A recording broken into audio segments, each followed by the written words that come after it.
we mentioned before, there are fewer and fewer Holocaust survivors living in Israel today. Many of them are struggling to get by. So CBN is on the ground and getting them the food and medicine they need. Elisabeth Tishman is one of about 200,000 Holocaust survivors living in Israel. She was only 11 years old when the horror of the Holocaust began to unfold in her native Russia. Nazis forced her neighbors into ghettos. To avoid capture, her family took refuge in a friend's basement. In the darkness, she witnessed terrible tragedies. There was a little child with his mother, and he cried a lot. She suffocated him with her bare hands to keep us all from getting caught and killed.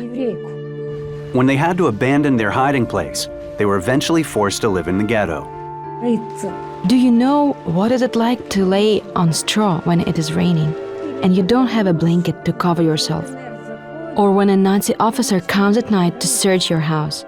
It is a nightmare. After 3 torturous years, news came that the war was finally over. People ran into the streets shouting, "We are free!" We all cried and laughed and hugged each other. It was incredible. Today, like many Holocaust survivors in Israel, Elisabeth lives in poverty. When I first came here, I had only cucumbers, tomatoes, and bread and butter. CBN Israel helps Holocaust survivors by taking groceries to them each month. Elisabeth says she looks forward to every visit. I like when they come, and I like that they believe in God.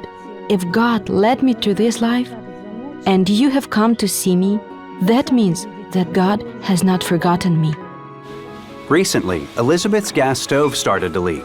She didn't have the money to fix it and had no way to cook. So, we took her shopping and bought her a new stove. I want to thank you so much for your help. May God bless you and give you health and happiness.